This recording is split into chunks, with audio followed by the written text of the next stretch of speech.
అధ్యక్షులు వాసం నాగరాజు గారు, వేదికను అలంకరించినటువంటి ఈనాటి పోరాట రథసారథి ఏఎన్ఎస్ ఆదివాసీ నవనిర్మాణ సేన వ్యవస్థాపక అధ్యక్షులు నరసింహమూర్తి గారు, కంటి విర్మల గారు, ఆదివాసీ అడ్వకేట్స్ పెద్దలు, మరి ఈ కార్యక్రమంలో పాల్గొన్నటువంటి నా ఆదివాసీ సోదరులకు సోదరిమణులకు ఉద్యమకారులకు అందరికీ కూడా పేరు పేరున నమస్కారం తెలియజేసుకుంటూ, ఈరోజు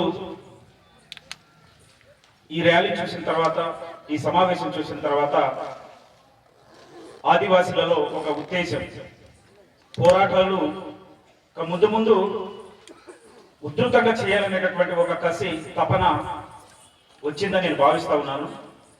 ఎందుకంటే ఏ డిమాండ్ కోసమైతే కురస నరసింహమూర్తి గారు పోరాటం మొదలుపెట్టి నిరంతరాయంగా అహర్నిశలు శ్రమిస్తున్నటువంటి ఒక గొప్ప పోరాట యోధుడుగా భావించవలసినటువంటి అవసరం ఎంతైనా ఉన్నది. ఏవైతే నేడు కరపత్రంలో పేర్కొన్నటువంటి డిమాండ్స్ ఆషామాష చర్చించుకొని వదిలేసుకొని విని వెళ్ళిపోవలసినటువంటి విషయాలు కాదండి. చాలా సీరియస్ గా ఆలోచించి మనమందరం కూడా కలిసికట్టుగా యూనిటీగా పోరాటం చేయవలసినటువంటి అవసరం ఉన్నది. ఇటీవల కాలంలో సుప్రీంకోర్టు రెండు ప్రధానమైనటువంటి మనకి ఆందోళన భయం కలిగించేటటువంటి రెండు విషయాలు ముందుకు తీసుకొచ్చింది. సో సుప్రీంకోర్టు ఆ తీర్పులు ఇవ్వడానికి ప్రధాన కారణాలు, నేడు ఆదివాసీ ప్రాంతంలో వలస వచ్చి రాజకీయంగా ధనవంతులుగా ఎదిగి ఈ ప్రాంతంలో రాజకీయ పార్టీలు స్థాపించి రాష్ట్ర కేంద్ర ప్రభుత్వాన్ని కూడా శాసించేటటువంటి స్థాయిలో ఎదిగారు. కాబట్టి కేంద్ర రాష్ట్ర ప్రభుత్వాల చేత సుప్రీంకోర్టు కూడా ఒక తప్పుడు నివేదికలు సమర్పించి ఆదివాసులకు వ్యతిరేకమైనటువంటి తీర్పులు తీసుకురావడం అనేది ఒక అత్యంత భయంకరమైనటువంటి ఆందోళన కలిగించేటటువంటి విషయాలు రెండు ప్రధానంగా మనకు కనిపిస్తా ఉన్నాయి. అంటే ఈ విషయాలు చూసిన తర్వాత మన ఉద్యమం చేయాలా చేయకూడదు అనేటటువంటి దాని నిర్ణయం వచ్చేయాలి. ఎందుకు చెబుతున్నానంటే, ఈ ప్రాంతంలో, అటవీ ప్రాంతంలో ఆదివాసి అనేవాడు నేడు రాలే, ఈ రోజు ఇప్పటికిప్పటి రాలే. ఈ భూమి పుట్టిన తర్వాత, ఈ అడవి పుట్టిన తర్వాత ఆదివాసి అడవిలోనే పుట్టాడు, ఈ భూమిలోనే జన్మించాడు, ఈ భూమిలోనే జీవిస్తున్నాడు, ఈ అడవిని నమ్ముకొని బ్రతుకుతున్నాడు. ఏ ప్రభుత్వాన్ని నమ్ముకోలేదు, ఏ గిరిజన నేతలు నమ్ముకొని బ్రతకట్లేదు, ఎవరి మీద ఆధారపడలే. అలాంటి ఆదివాసీల్ని ఈ సుప్రీంకోర్టు ఏమని చెప్పింది? కేంద్ర రాష్ట్ర ప్రభుత్వాలు ఇచ్చినటువంటి సమాచారాన్ని దృష్టిలో పెట్టుకొని ఈ ఆదివాసులు ఏమని చెప్పింది ఒక్కసారి ఆలోచించండి. ఈ ఆదివాసులు ఈ భూమిలో షెడ్యూల్ ఏజెన్సీ ప్రాంతంలో, అటవీ ప్రాంతంలో అక్రమ సొరబాటుదారులు అనేటటువంటి ఒక వాక్యం చేయటం అంటే, ఈ ప్రభుత్వాలు ఆదివాసుల గురించి ఏ రకమైనటువంటి సమాచారం ఇచ్చారో ఒకసారి ఆలోచించవలసిన అవసరం. ఎవరు అక్రమ సొరబాటుదారులు? ఆదివాసుల ఈ ప్రాంతానికి అక్రమ సొరబాటుదారులు, ఈ ప్రాంతానికి గిరిజన నేతలు కాదా సొరబాటుదారు అంటున్నాం.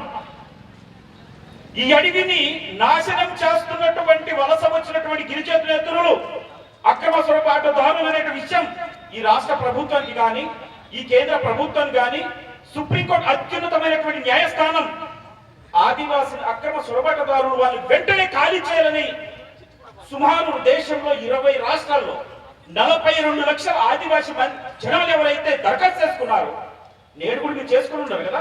తెలంగాణ ప్రభుత్వం నేడు మీకు హక్కు పత్రాలు ఇస్తామంటే అడావుడిగా మనము హక్కు పత్రాలు మనం పెట్టుకున్నాం కదా.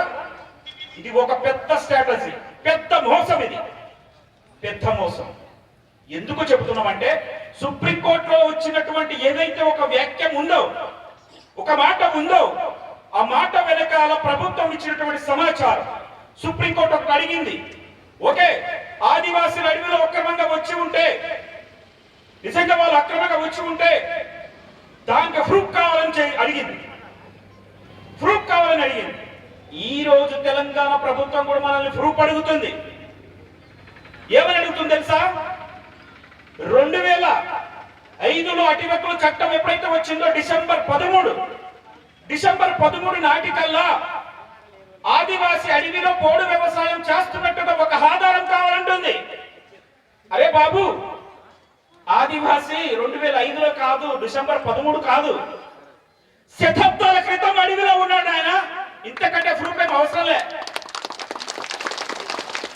ఈ ప్రాంతంలో శతాబ్దాల తరబడి ఈ భూమి పుట్టినప్పటి నుంచి ఉన్నాడు. ఈ ఆదివాసికి ఇంకే ప్రూఫ్ కావాలయా నీకు? అదే సుప్రీంకోర్టు 42 లక్షల మంది ఆదివాసీల అడవి ప్రాంతం నుంచి ఖాళీ చేయాలని ఒక మాట చెప్పిన తర్వాత ఈ ప్రభుత్వాలు పనిగట్టుకొని ఈ ప్రాంతాన్ని మొత్తం కూడా ఖాళీ చేయాలనేటువంటి ఒక కుట్రలో భాగంగా నేడు ట్రెంచులు తవ్వటం కానీ మొక్కలు నాటం కానీ జరుగుతూ ఉంది. సో ఇది ఆందోళన చెందవలసినటువంటి విషయమా కాదా? అడవిని వదిలివేసి వెళ్ళి బ్రతకగలరా మీరు? చెప్పండి. భూమి లేకుండా బ్రతకగలరా? బ్రతకలేదు. ఒక్కసారి చరిత్రని ఒక్కసారి తిరిగేసి చూడండి, ఒక్కసారి వెనక్కి తిరిగి చూడండి. ఇప్పుడే అడ్వకేట్ గారు మాట్లాడారు. కొమరం భీం పేరు విన్నారా మీరు? తెలుసా కొమరం భీం? పక్కనే సమ్మక్క సారక్క ఉంది, తెలుసా? వాళ్ళ పోరాటాలు ఏమిటి? అడవి కోసం, భూమి కోసం. అడవి లేకపోతే, భూమి లేకపోతే ఆదివాసులనే వాడే లేడు. ఉంటాడు అడవి లేకుండా ఆదివాసి? భూమి లేకుండా ఉండగలరా? చరిత్రలో చూసినటువంటి ప్రతి పోరాటం, ప్రతి ఉద్యమం వెనకాల అడవి, భూమి కోసమే తప్ప వేరే వాటి కోసం పోరాటం జరగలేదనే విషయాన్ని మనం గమనించవలసిన అవసరం ఉన్నది. మీరు ఒకసారి చూడండి, ఒకసారి చరిత్ర చూసిన తర్వాత తెలంగాణలో గోండు వీరుడు కొమరం భీం పోరాటం భూమి కోసమే ఉంటుంది. మన సమ్మక్క సారక్క పోరాటం భూమి కోసమే ఉంటుంది. ఆంధ్రలో చూడండి, మన్యం గాని రంప పితురు ఉద్యమం గాని భూమి కోసమే ఉంటుంది. బస్తార్ ఉద్యమం ఛత్తీస్గఢ్ లో గాని భూమి కోసమే ఉంటుంది. చోటా నాగ్పూర్ లో భూమి కోసమే ఉంటుంది. బీహార్ లో భూమి కోసమే ఉంటుంది. సవర్లు, రకరకాల ఆదివాసీ తెగలు దేశంలో ఎక్కడ చూసినా కూడా ఆదివాసులు పోరాటం చేసింది కేవలం అడవి కోసం, భూమి కోసం మాత్రమే. సో ఈ భూమి కోసం చేసినటువంటి పోరాటాల్లో తలలు తెక్కిపడ్డా కూడా, తలలు నరికి వేసినా కూడా వెనకడుగు వేయలేదు. ఏం సమ్మక్క సారక్క గారి పోరాటం చూడలేదా? తల తెక్కిపడ్డ నా ప్రాంతం ఎవరు టచ్ చేయటం వీల్లేదనేసి అడ్డంగా నిలబడింది మన కోసం. కొమరం భీం గారి పోరాటం చూడలేదా? ఆమె కాదని మీరు వినలేదా? ప్రాణ త్యాగాలకు సిద్ధపడ్డారే తప్ప అడుగు వెనకకు వేయలేదు. ఆనాడు ఉన్నటువంటి వాళ్ళ యొక్క ఉద్యమానికి సపోర్ట్ కావాల్సినటువంటి మద్దతు ఇప్పుడున్నంత లేకపోయినా, ఆనాడు ఎదిరించేటటువంటి ఎవరైతే ప్రభుత్వాలు ఉన్నాయో, నిజం నిరంకుశ పాలన కొనసాగుతుంది. ఈ ప్రాంతంలో బ్రిటిష్ పరిపాలన కొనసాగుతుంది. కాకతీయుల దాడి కొనసాగుతుంది. వీరిని పొదిరించి పోరాటం చేసేటటువంటి శక్తి, దళము వాళ్ళకి లేనప్పటికీ కూడా మేము వాళ్ళ మీద విజయం సాధించగలము, సాధించి తీరుతాం, మా జాతి అస్తిత్వం కాపాడి తీరుతాం, మా ప్రాంతంలో షెడ్యూల్ ఏరియాలో ఒక అంగళం భూమి కూడా వదిలిపెట్టమని ప్రాణాలు అర్పించినటువంటి మన వీర వనితల సమ్మక్క సారక్క, కొమరం భీములు చూసిన తర్వాత ఆ స్ఫూర్తి నేడు నరసింహమూర్తిలో కనిపిస్తున్న విషయాన్ని మీరు గమనించవలసిన అవసరం ఉంది. తమ్ముడు నరసింహమూర్తి నన్ను ఈ సమావేశానికి రావాలని చెప్పిన తర్వాత వాస్తవానికి ఆయనకి నాకు ఉన్నటువంటి అవినాభావ సంబంధంలో, కలిసి పనిచేసినటువంటి పరిచయంలో నేను కొద్దిగా ఇన్యాక్టివ్ అయిపోయా. కొంత ఉద్యమం నుంచి కొద్దిగా వెనక్కిపోవడం జరిగింది. దానికి అనేక కారణాలు ఉన్నాయి. బట్ ఈ ప్రాంతంలో ఖచ్చితంగా భూమిని రక్షించాలనేటటువంటి ఒకే ఒక సంకల్పంతో దీక్ష చేసుకొని ఉద్యమం మొదలు పెట్టిన తర్వాత నాకు చెప్పాడు, అన్నా నేను ఖచ్చితంగా నా కుటుంబానికి చెప్పి నేను ఇందులో దిగాను. నా భార్య పిల్లలకు చెప్పే నీ పోరాటంలో దిగుతున్నా. నా కోసం మీరు ఆలోచించవద్దు, నా కోసం మీరు బాధపడవద్దు, నేను జాతికి అంకితం అవుతాననేటటువంటి ఒక సంకల్పం తీసుకున్నాడు. సో ఇలాంటి వీరుడు వెనక, పోరాట యోధుడు వెనక ఇంతమంది జనాలు ఉన్నారా, ఉంటారా? ఎప్పటి వరకు? ఎలక్షన్స్ వరకా? ఉంటామనేటటువంటి శపథం మీరు చెయ్యాలి. ఇప్పుడు ఖచ్చితమైనటువంటి హామీ మీరు ఇవ్వాలి. ఏదో విని వెళ్ళటం కాదు. ఎవరిని మోసం చేస్తారు? మీరు ఉంటే ఎంత పోతే ఎంత. నరసింహమూర్తి నిలబడతాడు కొమరం భీంలాగా. కానీ ఉంటే మీ జాతి కోసం మీరు పోరాటం చేసి జాతి చరిత్రలో నిలబడిపోతారు. ఈ రోజు మీరిచ్చేటటువంటి మాటతో రేపటి భవిష్యత్తులో జరగబోయేటటువంటి ఉద్యమాలు ఒక తీరు ఎలా ఉండాలనేది మీ మీదే ఆధారపడి ఉందనే విషయాన్ని తెలియజేస్తా ఉన్నాను. కాబట్టి సోదరులారా, మరిచిపోకండి, నేడు జరిగేటటువంటి ఈ పోరాటం ఏదో ఆషామాషిగా మీరు తీసుకోవద్దు. ఏవైతే వలసలు అనేటటువంటి ఒక నినాదం ఇక్కడ ఉన్నదో, వలసలకు వ్యతిరేకంగా పోరాటం జరపాలనేటటువంటి ఒక నినాదం తీసుకున్నారో, ఇదేమన్నా చిన్న విషయం అనుకుంటున్నారా? ఇదేనా మామూలు విషయం అనుకుంటున్నారా? ఇప్పటి వరకు అనుకున్నారేమో కానీ ఇక భవిష్యత్తులో మీరు అంత సిల్లీగా తీసుకోకూడదు, ఎట్టి పరిస్థితిలో తీసుకోకూడదు. ఎంత ప్రమాదమో మీకు భవిష్యత్తులో కనబడుతుంది. ఇప్పటికే ఈ ప్రాంతంలో షెడ్యూల్ ఏరియా ప్రాంతంలో ఇందాక మన అడ్వకేట్ గారు చెప్పినట్టు ఈ ప్రాంతాన్ని 5th 6th షెడ్యూల్ గా చేశారనే విషయం చెప్పారు. దేశంలో సుమారు ఒక 10 రాష్ట్రాల్లో నివసిస్తున్నటువంటి ఆదివాసీ ప్రాంతాన్ని 5th షెడ్యూల్ అంటారు. ఒక 4 రాష్ట్రాల్లో ఆదివాసీ నివసిస్తున్నటువంటి ప్రాంతాన్ని 6th షెడ్యూల్ అంటారు. ఇప్పుడు మన ప్రాంతం 5th షెడ్యూల్లో ఉంది. ఈ 5th షెడ్యూల్లో ఏ ఆదివాసులు అయితే ఉన్నారో వాళ్ళకి ఒక ప్రత్యేకమైనటువంటి అధికారాలు ఉన్నాయి. ఆ ప్రత్యేకమైనటువంటి అధికారాలు ఈ రోజు వరకు ఏ ఐటీడీఏ పిఓ గాని, ఓ జిల్లా కలెక్టర్ గాని, ఒక మినిస్టర్ గాని, ఒక చీఫ్ మినిస్టర్ గాని, ఒక ప్రెసిడెంట్ ఆఫ్ ఇండియా గాని, ఒక గవర్నర్ గాని, ఈ ప్రాంతాన్ని పరిపాలిస్తున్నటువంటి సుప్రీంకోర్టు గాని ఆ హక్కులు అమలు చేయాలనేటువంటి తపన కలిగి ఉన్నారు. నిజంగానే చిత్తశుద్ధితో పనిచేసి ఉంటే ఈ రోజు ఈ పోరాటం చేయవలసినటువంటి అవసరం ఉన్నదా మనకు? లేదు. సో అక్కడ విప్లవం జరగటం మూలంగా ఈ ప్రాంతంలో మనకి సుమారు అఫీషియల్ గా వేరు 60% భూమి ట్రైబల్ చేతి నుంచి నాన్ ట్రైబల్ చేతికి ట్రాన్స్ఫర్ అయిపోయింది, నాన్ ట్రైబల్ చేతుల్లోకి వెళ్ళిపోయింది. ఇది అధికారికంగా చెప్పేటటువంటి లెక్కలు. కానీ అనధికారికంగా ఆదివాసీ చేతుల్లో కనీసం ఈ ప్రాంతంలో 20% భూమి కూడా లేదనేటటువంటి విషయం మనకు అర్థమవుతుంది. అంటే దీన్ని బట్టి అర్థమైంది 80% భూమి నాన్ ట్రైబల్ చేతుల్లోకి వెళ్ళిపోయింది.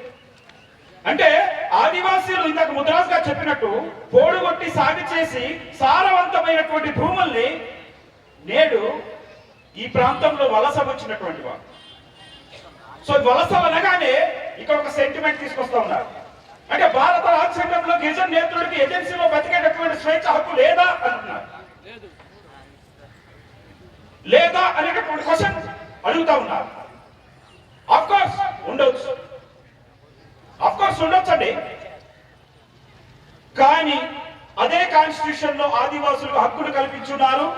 ఆ హక్కుని వైలేట్ చేసి అతిక్రమించి జీవించే హక్కు కానీ స్వేచ్ఛ కానీ గిరిజనేతలకు లేదు. ఏ రైట్ తో మీరు ఇది అడుగుతున్నారు? ఒకసారి ఆలోచించాలి. కాబట్టి సోదరులారా, చాలా చాలా ఆందోళన చెందవలసినటువంటి పరిస్థితులు దాపురించి ఉన్నాయి. ఉద్యమాలు చేయవలసినటువంటి పరిస్థితులు దాపురించి ఉన్నాయి. కాబట్టి ఇక్కడ మనం ఏమంటున్నాం? తెలంగాణ 6 శతాబ్దాల పోరాటానికి నీళ్లు నిధులు నియామకాలు అనేటటువంటి ఒకే ఒక సింగిల్ ఎజెండాతో 6 శతాబ్దాలు పోరాటం చేస్తే తెలంగాణ వచ్చేసింది. కానీ జల్ జంగిల్ జమీన్ అమారా హై అంటూ శతాబ్దాలుగా పోరాటం చేస్తున్న స్వయం పాలన ఎందుకు రావట్లేదు? స్వయం పాలన ఎందుకు రావట్లేదు? ప్రశ్నించుకోవాలి. ప్రశ్నించుకోవాల్సిన అవసరం ఉన్నది. ఇక్కడ మీకు ఎవరు స్వయం పాలన తెచ్చి పెట్టరు. గడిచిన స్వతంత్ర భారతంలో మీరు గమనించే ఉంటారు, మన చేతిలో భూమి పోయింది, మన హక్కులు కాలరాయబడ్డాయి, మన రిజర్వేషన్ కొల్లగొట్టబడుతుంది. ఈ ప్రాంతంలో పుట్టి ఈ ప్రాంతంలో పెరిగి ఇక్కడ మనము మన భూముల్లో మనం కూలీలుగా కనబడుతున్నాం. కొద్దిగా వినబడుతుందా? నేడు మీరు కూలీలుగా కనపడుతున్నటువంటి భూమి ఎవరిది అనుకుంటున్నారు? మీదే, మీదే. మరి మీ భూమి మీకు కావాలా వద్దా? మరి మీ భూమి మీకు కావాలంటే కూర్చుంటే సరిపోతుందా? పోరాటం చేయాలి. మీ భూమిని ఎవడు లాక్కున్నాడు? ప్రభుత్వం దగ్గర లెక్కలు లేవా? 1990 నాటికి చూసిన తర్వాత ఏజెన్సీ షెడ్యూల్ ఏరియా ప్రాంతంలో గిరిజన నేతలు అనేవాడు చాలా తక్కువ పర్సెంటేజ్ ఉన్నారు. చాలా తక్కువ, అంటే చాలా తక్కువ ఉన్నారు. మరి సడన్లీ ఇంత గిరిజనేతరుల పాపులేషన్ పెరిగిపోయిన తర్వాత ఈ ప్రాంతాన్ని ప్రొటెక్షన్ చేయవలసినటువంటి బాధ్యత ప్రభుత్వం వదిలేసిన తర్వాత ఆదివాసుల మీదనే ఉన్నది, ఆదివాసుల మీదనే ఉన్నది. కాబట్టి గుర్తుపెట్టుకోండి తమ్ముళ్ళారా, ఇక్కడ వచ్చినటువంటి యువకులు చాలా మంది ఉన్నారు. యువకులు ముందు భాగంలో నిలబడాలి. నరసింహమూర్తి అంటున్నాడు, ఏమంటున్నాడు తెలుసా? నా జాతి కోసం, నా జాతి హక్కుల కోసం, నా జాతి స్వయం పాలన కోసం నేను ముందు వరుసలో ఉంటా, నేను ముందు వరుసలో ఉంటా జాతి సౌఖ్యం కోసం అని అంటున్నాడు. మీరు ఎంతమంది ఉన్నారు యువకుల చేతులు ఎత్తున ఒకసారి చూద్దాం.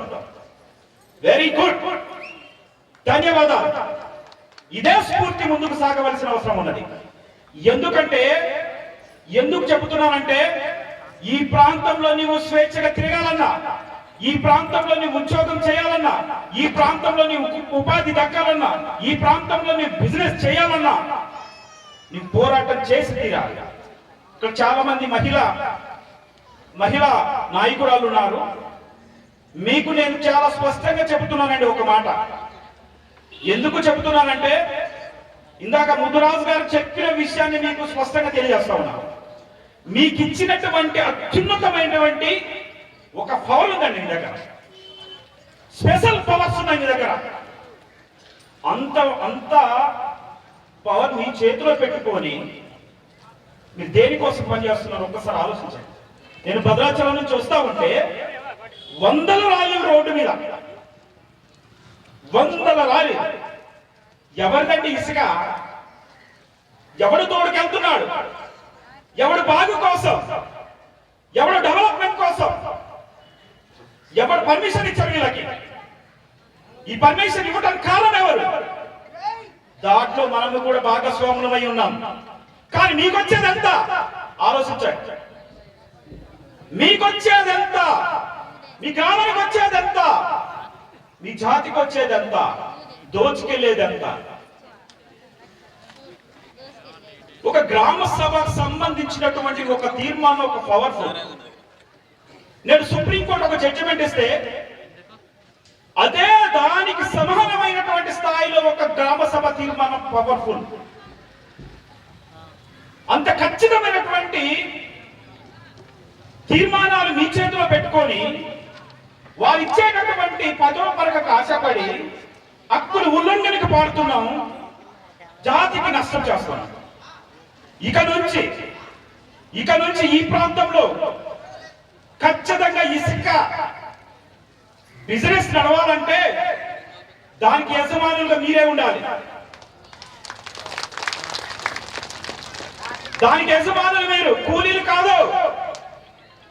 నేను కూలీలుగా మనము 10కో 100కో 1000కో మోసపోతాము.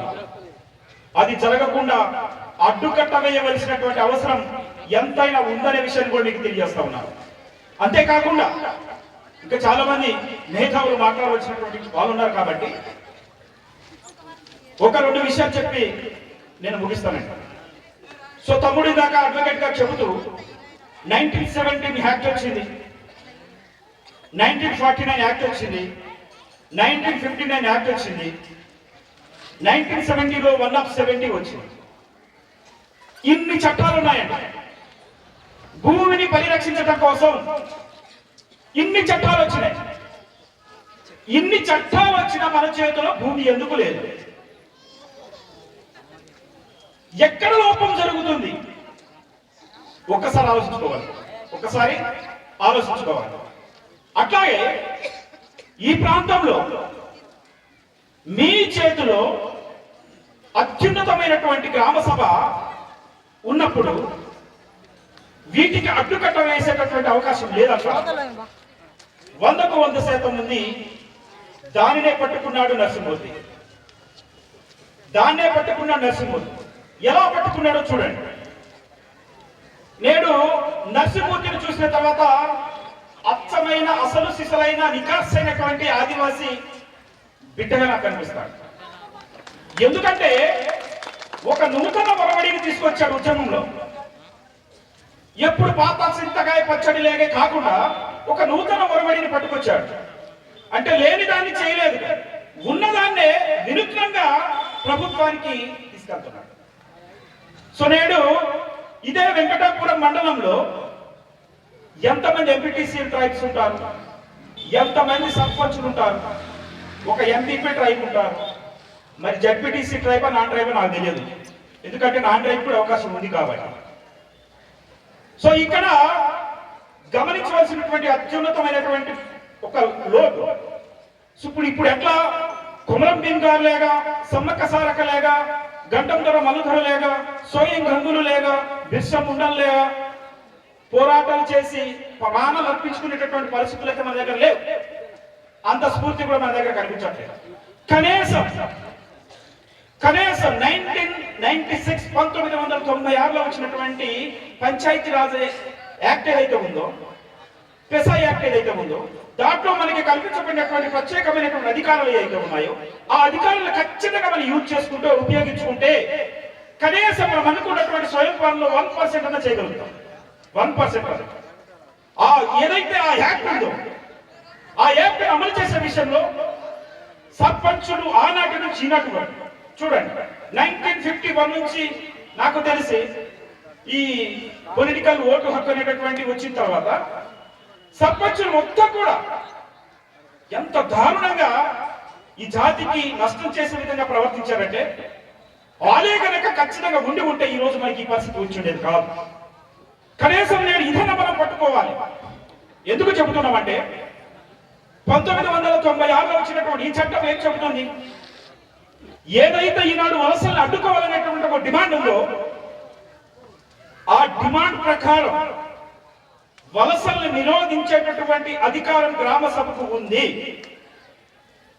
గిరిజన నేతలు ఏజెన్సీకి వలస రాకూడదనేటటువంటి అధికారం గ్రామ సభకు ఉంది. ఈ ప్రాంతంలో వడ్డీ వ్యాపారం కోసం కానీ, వస్తు మార్పిడి కోసం కానీ, ఇంకే రకమైనటువంటి బిజినెస్ కోసం కానీ ఏజెన్సీకి రాకుండా అడ్డుకునేటటువంటి అధికారం గ్రామ సభకి ఉన్నది. సో ఇంత పటిష్టంగా ఉన్నటువంటి గ్రామ సభల్ని కనుక మనం పటిష్టం చేయగలిగితే ఖచ్చితంగా ఈ వలసలు అడ్డుకోవడం పెద్ద విషయం ఏం కాదు. కానీ ఈ రోజు అదే గ్రామ సభని దుర్వినియోగం చేస్తా ఉన్నారు. ఎలా దుర్వినియోగం జరుగుతుందో తెలుసా? ఈ దుర్వినియోగం జరగడం కూడా కారణం ఉందండి. కారణం ఏమిటంటే ఏజెన్సీ ప్రాంతంలో ఈ పెసా యాక్ట్ ప్రకారం సర్పంచ్ కానీ ఎంపీపీ కానీ ఆదివాసీ ఉండాలని ఉంది. కానీ జడ్పీటీసీ విషయంలో క్లారిటీ లేదు, ఎంపీటీసీ విషయంలో చట్టంలో అది లేదు, ఉప సర్పంచ్ విషయంలో అది లేదు. వీళ్ళు రాసిన డిమాండ్ లో కూడా అది ఉన్నది. ఈ డిమాండ్ కూడా రాసేవాళ్ళు. ఖచ్చితంగా ఎవరైతే జడ్పీటీసీ ఉన్నాడో నాన్ ట్రైబ్ ఉంటాడు, ఎవరైతే ఉప సర్పంచ్ ఉన్నాడో నాన్ ట్రైబ్ ఉంటాడు, ఎవరైతే ఇక్కడ ఈ రకమైనటువంటి వ్యవస్థ వచ్చిన తర్వాత ఆ ప్రభావం గ్రామ సభ మీద పడుతుంది. అంతేకాకుండా రాజకీయ పార్టీల ప్రమేయం ఎక్కువైపోయింది, గిరిజన నేతల ప్రమేయం ఎక్కువైపోయింది. అక్కడ గ్రామ సభ తీర్మానం వీగిపోతుంది, అక్కడ గ్రామ సభ తీర్మానం వీక్ అయిపోతుంది. దాని వలన గ్రామ సభ తీర్మానాలు మనకు అనుకూలంగా, జాతికి అనుకూలంగా చట్టాలకు అనుగుణంగా చేసేటటువంటి పరిస్థితి అనేది మనకి కనిపించట్లేదు. కాబట్టి సోదరులారా, ఇప్పటి నుంచైనా మేల్కొనండి, ఇప్పటి నుంచైనా ఆలోచించండి. ఎందుకంటే గ్రామ సభ తీర్మానం ఖచ్చితంగా చేయగలిగితే ఈ ప్రాంతంలో వలసల్ని అడ్డుకొని తీరుతాం. వలసల్ని కనుక అడ్డుకోకపోతే జరగబోయేటటువంటి పరిణామాల్ని ఎవరు కూడా అంచనా వేయలేరు. ఎందుకు చెప్తున్నానంటే, దేశంలో కేంద్ర ప్రభుత్వం ప్రకటించినటువంటి షెడ్యూల్ తెగల జాబితా సుమారు 705గా చూపెడుతున్నారు. కానీ అయ్యా 705 తెగలు, ఆదివాసీ తెగలు దేశంలో నేడు ఉన్నాయంటే లేవు. ఎందుకు లేవో తెలుసా? వలసలు ఏజెన్సీకి షెడ్యూల్ ప్రాంతానికి రావటం వల్ల ఆ తెగలు మొత్తం కూడా నాశనం అయిపోయినాయి, కనుమరుగైపోయినాయి, మాయమైపోయినాయి. అదే పరిస్థితి రేపు మనకు కూడా దాపరించబోతుంది. ఈ విషయాన్ని గుర్తుపెట్టుకోవాల్సిన అవసరం ఎంతైనా ఉన్నదనే విషయాన్ని తెలియజేస్తుంది. కాబట్టి ఇక్కడ ఫైనల్ గా ఎవరికైనా ఒక వ్యక్తికి బలమైనటువంటి శక్తివంతమైనటువంటి ఒక ఆయుధం ఉందంటే అది కేవలం ఓటు మాత్రమే. నేడు ప్రజాస్వామ్యబద్ధంగా ప్రజాస్వామ్యాన్ని పరిరక్షించాలంటే నోరుండి మాట్లాడలేని వాళ్ళగా ఉండవద్దు. ఎక్కడైతే నోరుండి మాట్లాడగలిగినటువంటి శక్తి ఉండి, సామర్థ్యం ఉండి, చదువు ఉండి, జ్ఞానం ఉండి, అన్ని ఉండి కూడా మాట్లాడకుండా ఎవరైతే ఉంటారో అక్కడ ప్రజాస్వామ్యానికి పెనుముప్పు దాపరిస్తుంది. కాబట్టి ప్రశ్నించి తీరవలసిందే. ప్రశ్నించారు కాబట్టి నేడు ఇక్కడ సభ జరుగుతుంది. ప్రశ్నించకపోతే ఈ సభ లేదు ఈరోజు ఇక్కడ. సో మీకు ఇచ్చినటువంటి శక్తివంతమైనటువంటి ఒక ఓటు అనేటటువంటిది ఏదైతే ఉందో ఆ ఓటుని గుద్దండి. ఎటు గుద్దుతారు? రాజకీయ పార్టీలుగా, స్వయం పాలన కోసం పోరాటం చేసేటటువంటి వ్యక్తులుగా చెప్పాలా? ఈ ఒక్క అధికారమే మీ చేతిలో ఉంది. మీ జాతి భవిష్యత్తు మీ చేతిలో ఉంది. రేపటి రోజున పంచాయతీ గ్రామ సభ తీర్మానం మీకు అనుకూలంగా రావాలంటే మీ పంచాయతీలో మీరు చెబితే తీర్మానం చేసేటటువంటి సర్పంచ్ ఉండాలా వద్దా నిర్ణయించుకోండి. మండల సర్వసభ్య సమావేశంలో తిరగబడ్డాడు ఒక సర్పంచే. మండల సర్వసభ్య సమావేశంలో నా జాతి హక్కులు కాలరాయబడుతున్నాయి, నా జాతి మనుగడ కౌలిపోతుంది, నా జాతి రోడ్డున పడుతుంది, నా జాతి తినటానికి తిండి లేకుండా అయిపోతుంది, నా జాతి తాగటానికి నీళ్లు లేకుండా అయిపోతుంది, నా జాతికి వైద్యం లేదు, నా జాతికి హక్కులు కాలరాయబడుతున్నాయి. ఈ చట్టసభలు ఎవరి కోసం? నా జాతికి ఉపయోగపడాలి అని నినాదించినటువంటి ఏకైక వ్యక్తి ఈ ప్రాంతంలో నరసింహమూర్తి. ఆయన ఆందోళన వెనక, ఆయన ఆవేదన వెనక, ఆయన ఆలోచన వెనక ముందు చూపుగా ఆలోచిస్తున్నాడు. జాతి ఏ రకంగా ముందుకు పోవాలో ఆలోచిస్తున్నాడు. ఆయనకి మద్దతుగా ఎంతమంది మీ ఓట్లు వేసి స్వతంత్రంగా మీ జాతిని గెలిపించుకునేటటువంటి బాధ్యత మీ దగ్గర ఉంది. మీ పంచాయతీలో 100% ఆదివాసీలే ఉన్న తర్వాత నాన్ ట్రైబల్ డిమాండ్ కోసం ఓట్లు ఎట్లా గెలిపిస్తారని మీరు వేసి? మీ దగ్గర 107 అమలు చేయొద్దా? మీ బిడ్డకో, నీ కొడుకో, నీ కూతురుకో ఉపాధి అవకాశాలు రావద్దా? వాళ్ళకి ఉద్యోగం రాకపోతే కనీసం వ్యాపారం చేసుకునేటువంటి అవకాశం ఉండవద్దా? ఆలోచించండి. ఖచ్చితంగా ఇక్కడ ఉన్నటువంటి వాళ్ళందరూ కూడా, అన్ని గ్రామ పంచాయతీలు కూడా ఆదివాసీల ఓట్ల మెజారిటీతో ఉన్నది. ఖచ్చితంగా మీరు నరసింహమూర్తికి తోడై స్వతంత్ర అభ్యర్థులుగా నిలబడి మీ జాతి డిమాండ్ ముందు పెట్టి ప్రచారం చేయండి. వలసలు ఎట్లాగవో చూద్దాం. మీ డిమాండ్ ని నేడు కొమరం భీమ్ కనుక, సమ్మక్క సారక్క లాంటి పోరాట యోధులు కనుక మా శక్తి సరిపోదు, మా వెనకలు ఎవరు లేరు, మేము పోరాటం చేయలేము, మేము ప్రాణ త్యాగాలు చేయలేము అని మనలేక స్వార్థంగా ఆలోచించి ఉంటే ఈ రోజు మనం ఇక్కడ స్వేచ్ఛగా స్వతంత్రంగా సభ పెట్టేటువంటి అవకాశం ఉండేదా? మనకి ఉండదు. కాబట్టి సోదరులారా ఖచ్చితంగా ఓటు హక్కును వినియోగించుకోండి. మీరు చిల్లర వ్యవహారాలు చేసి ఒక 10కో 12కో ఆశపడి, ఒక ప్యాకెట్ సారకో ఆశపడి మీ జాతిని వినాశనానికి తీసుకెళ్ళకండి. ఒక సర్పంచ్ ఉంటేనే ఇంత దద్దరిల్లుతుంది ఈ సభ. అదే ఒక 10-20 మంది మండల సర్వసభ్య సమావేశంలో నరసింహమూర్తికి తోడైతే ఎలాగుంటుంది ఆ సభ? ఒకసారి ఆలోచించండి. దద్దరిల్లిపోతుంది. సో కాబట్టి సోదరులారా, సోదరుమల్లారా, ఇక్కడ ఒకటే చెప్తున్నాను, ఒక మనిషికి ఒక అవయవం పని చేయకపోతే, ఆ శరీరం పని చేయకపోతే దాన్ని ఏమంటారు తెలుసా? పక్షవాతం అంటారు. పెరాలసిస్ వచ్చినట్టు. పెరాలసిస్ వచ్చిందని మనము అనుకోవలసి వస్తుంది. సో ఇక్కడ ఎంతమంది పెరాలసిస్ ఉందో నాకు తెలియదు. మీరంతా మంచిగానే ఉన్నారు అనుకుంటున్నా. దీని అర్థం ఏమిటో తెలుసా? పక్షవాతం వచ్చినోడికి శరీరంలో అవయవాలు పని చేయవు కాబట్టి ఆడి మాట్లాడలేడు, చెయ్యి కదిలించలేడు, నడవలేడు, చూడలేడు. మీ అందరికీ ఏమైనా పెరాలసిస్ వచ్చిందా? లేదు కదా, లేదుగా. కాబట్టి మాట్లాడాలి, జాతి హక్కుల కోసం మాట్లాడాలి.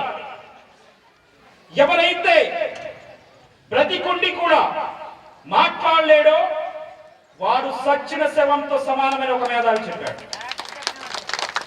నిజంగా మీరు బ్రతికే ఉన్నారంటే స్పందించండి. మీ జాతి కోసం, మీ హక్కుల కోసం స్పందించండి, జాతి మనుగడ కోసం స్పందించండి అని తెలియజేసుకుంటూ, ఇలాంటి ఉద్యమాలకి ఖచ్చితంగా నా వంతు నరసింహమూర్తికి ఎప్పుడు సపోర్టుగా ఉంటానని తెలియజేసుకుంటూ, నన్ను ఆహ్వానించినందుకు వారికి పేరు పేరున నవనిర్మాణ సేన వారికి ప్రత్యేక ఉద్యమ నమస్కారం తెలియజేసుకుంటూ ముగిస్తున్నాను. జై ఆదివాసీ, జై ఆదివాసీ, ఆదివాసుల ఐక్యత, ఆదివాసుల ఐక్యత.